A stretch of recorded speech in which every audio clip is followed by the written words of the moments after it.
Hello everyone, आज की इस लेक्चर में हम बात करेंगे लिटरेरी टर्म के बारे में। इससे पहले आपके लिटरेरी टर्म के 2 लेक्चर हो चुके हैं जिसमें हम 8 से 9 लिटरेरी टर्म के बारे में बता चुके हैं। अब आज के लेक्चर में 4 जो इम्पोर्टेंट है उसके बारे में बात करेंगे। थोड़ा इसमें जल्दी जल्दी करवा रहे हैं क्योंकि आप लोग का एग्ज़ाम है नज़दीक और इस सारे चीज़ को हमको 17 तारीख से पहले ख़त्म करने हैं ताकि उधर आपको 17 दिन और मिल जाए रिवाइज़ करने, क्योंकि उधर 13 और 4 दिन, चार मतलब आप समझिए ना, 4 तारीख से एग्ज़ाम है तो अभी इधर 17 दिन बचे और उधर 17 दिन बचे। तो इस 17 दिन में मैं चाहता हूँ सारा कुछ आपका ख़त्म हो जाए, सारी चीज़, और उसके बाद 17 दिन जो रहे उसमें रिवाइज वाइज हो जाए। तो इसीलिए जल्दी जल्दी ख़त्म करें। आपको इसमें हो सकता है कुछ कुछ समझ में ना आए क्योंकि ये सब बड़ा टॉपिक है और इसमें बड़ा टॉपिक में काफ़ी टाइम लगता है अच्छे से समझाने में, और ये एक ही वीडियो में हम 4-5 मिनट में 10 मिनट में समझाते तो इतना अच्छे से आप समझ नहीं पाए होंगे इसको। तो इसलिए इसको थोड़ा आप याद ही कर लीजिएगा अगर अभी समझ में ना आए तो, और अगर समझ में आ जाए तो कोई बात ही नहीं है, लेकिन मैं समझाने का पूरा प्रयास करूँगा थोड़ा जल्दी, क्योंकि इसके लिए डेडिकेटेड वीडियो बनाते तो वो अलग बात था, लेकिन हमको एक ही में कंबाइन करके बनाना पड़ेगा। लेकिन ये आपके 2.5 मार्क्स के लिए सफिशियंट है, इसलिए आप आराम से इसको तैयार कर लीजिएगा। तो देखिए, ट्रांसफ़र एपिटैफ में एपिटैफ का मतलब होता है, देखिए ट्रांसफ़र एपिटैफ है और उसके बाद एपिटैफ का मतलब होता है एडजेक्टिव। ठीक है। अब एडजेक्टिव का जब ही नाम आता है तो नाउन के साथ ही आएगा ना, तो इसमें भी नाउन के साथ ही आएगा।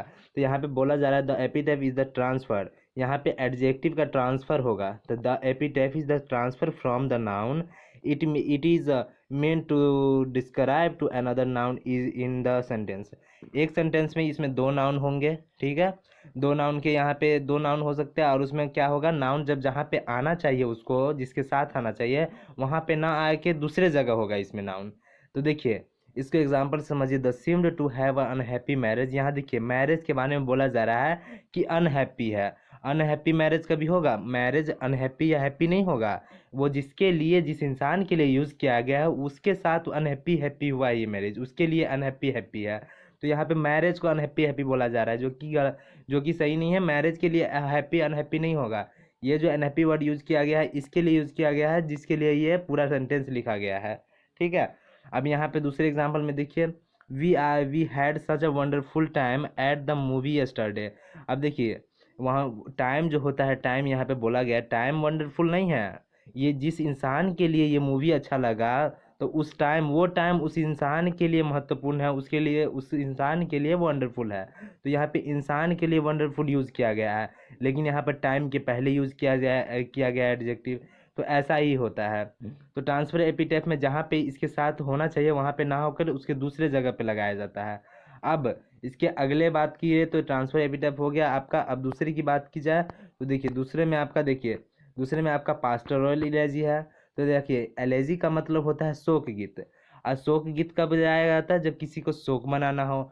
अब शोक कब मनाया जाता है? जब कोई मर जाए। तो ठीक है, तो पास्टोरल इलेजी का मतलब होता है, ये एक बड़ा पार्ट है, ठीक है, जिसमें राइम वगैरह का यूज सही तरीके से नहीं होता है, उसमें इस सब का ध्यान बिल्कुल नहीं रखा जाता है जब पास्टोरल एलेजी के द्वारा लिखा जाता है कुछ, तो ठीक है। तो इस क्या बोल रहा है, in which poet consider the deceased person a shepherd and himself also and nature become the active participant in it. इसमें क्या होता है, एक इंसान पास्टल इलेजी, इसको तो पहले सही से प्रोनाउंस कीजिए, इसे एलिजी नहीं बोलेंगे, इसके एल्यूजी होता है, एल्यूजी, ठीक है। तो ये एल्यूजी, पास्टोरल एल्यूजी में होता है क्या है कि एक इंसान पहले अपने दोस्त के लिए या फिर अब पूरा कम्युनिटी के लिए, किसी इंडिविजुअल इंसान के लिए अपना शोक व्यक्त करता है, और उस शोक में क्या बोलता है कि पहले वो उसके लिए इमोशनल होता है, फिर अपने आप को वो तसल्ली देता है कि हर इंसान को एक दिन तो जाना ही है, ठीक है। उसमें हर इंसान को एक तो एक दिन तो जाना ही है, तो बाद में वो अपने आप को समझाता है। इसमें क्या, एक शेफर्ड मान के वो बोलता है, शेफर्ड जो जंगलों में जाके भेड़ बकरी चराता है उसको बोलते हैं शेफर्ड। तो इसमें शेफर्ड मान के वो बातें करता है कि ऐसा, इसको उसकी किसी इंडिविजुअल के लिए वो शोक व्यक्त करता है। और इसका सबसे अच्छा एग्जाम्पल है लूसीडस। लूसीडस एक वर्क है जिसमें पास्टल इलेजी का बहुत अच्छे से यूज़ किया गया है, जो कि जॉन मिल्टन लिखे थे। ये एग्जाम्पल बहुत ही इंपॉर्टेंट है, इसलिए इसे अच्छे से याद रखिएगा। जो कि 1613 ईस्वी में लिखा गया था, और किसके याद में? एडवर्ड किंग के याद में। इसके बाद एडोनेस है जो कि पीवी शैली द्वारा लिखा गया है, किसके याद में? डेथ ऑफ किट्स के याद में। किट्स की जब मौत हुई थी उसमें पीवी शैली लिखे थे, उसके एडोनस नाम की एक बुक है जो जिसको लिखे थे। तो एल्यूजी में होता है क्या है कि वही पहले इंसान इमोशनल होता है, किसी के शोक में कुछ गाता है, कोई स्पीच देता है या लिखता है कुछ ना, तो उसी को बोलते हैं पास्टोरल एल्यूजी, ठीक है। अब इसके बाद एलिजी हो गया, तो अब तीसरा देखते हैं। तो देखिए इसमें ड्रामेटिक मोनोलॉग है। अब ड्रामेटिक मोनोलॉग में देखिए मोनो का मतलब होता है एक और लॉग का मतलब होता है कैरेक्टर या कुछ स्पीच देना। तो एक कैरेक्टर द्वारा जब कुछ बोला जाता है तो उसको ड्रामेटिक फॉर्म में, तो उसे ड्रामेटिक मोनोलॉग कहते हैं। अब dramatic monologue is a type of poetry, ये एक पोएट्री का टाइप है, या फिर स्पीच का भी हो सकता है। ये ड्रामेटिक मोनोलॉग में स्पीच भी दे सकता है इंसान, और पोएट्री द्वारा भी बता सकता है। इंडिविजुअल कैरेक्टर होना चाहिए बस। एक कैरेक्टर वो स्पीच दे सकता है, वो पोएट्री के माध्यम से बता सकता है अपनी बातों को। ठीक है। अब इसमें लिखा है the person address and interest with one और मोर अदर पीपल, और वो अपने जो बातों को बताएगा, जरूरी नहीं है उसके सामने जो है एक ही पर्सन हो और या एक से ज़्यादा पर्सन हो, क्योंकि ड्रामेटिक मोनोलॉग में एक बात है कि सामने कोई भी रहे उससे कोई मतलब नहीं होता है। ऐसा उसमें दिखाया जाता है, जब लिखा जाता है तो उसमें सामने बस एक कैरेक्टर के बारे में ही एक कैरेक्टर ही सारा कुछ बोलते रहता है, सामने वाला का कोई प्रेजेंस वहाँ पे दिखाया नहीं जाता है कि सामने में कोई है भी या नहीं भी है। ठीक है। तो बस वहाँ पे एक कैरेक्टर बोलते जा रहा है, पूरा अपने शुरू से अंत तक वही बोलेगा। अब इसमें आगे क्या बोला है, द ऑडियंस में और मे नॉट बी प्रेजेंट। हाँ, ऑडियंस हो सकता है कि प्रेजेंट भी हो ना भी हो प्रेजेंट। तो ये ही बोल रहा है कि ये इसमें कोई कुछ भी हो सकता है कि प्रेजेंट भी हो और ना भी प्रेजेंट हो वहाँ पे सामने। इसके बाद बोला जा रहा है it is the speech of poetic character और नॉट नॉट द पोएट। यहाँ पे बोला जा रहा है इसमें पोएटिक कैरेक्टर है। इसमें जो पोएट जो है ना, यहाँ पे एक कैरेक्टर देते हैं। पोएट में जितने वो सारी बात जो बताते हैं एक कैरेक्टर के द्वारा, उसमें किसी को रख के सारी बातें बताए जाते हैं। उसमें अपने आप को ही रख के सारी बात नहीं बताते, उसमें एक कैरेक्टर देते, जैसे the Eve of Saint Agnes में उस कहानी को बताया ना, पोरफायरो मैडलिन कैरेक्टर देके।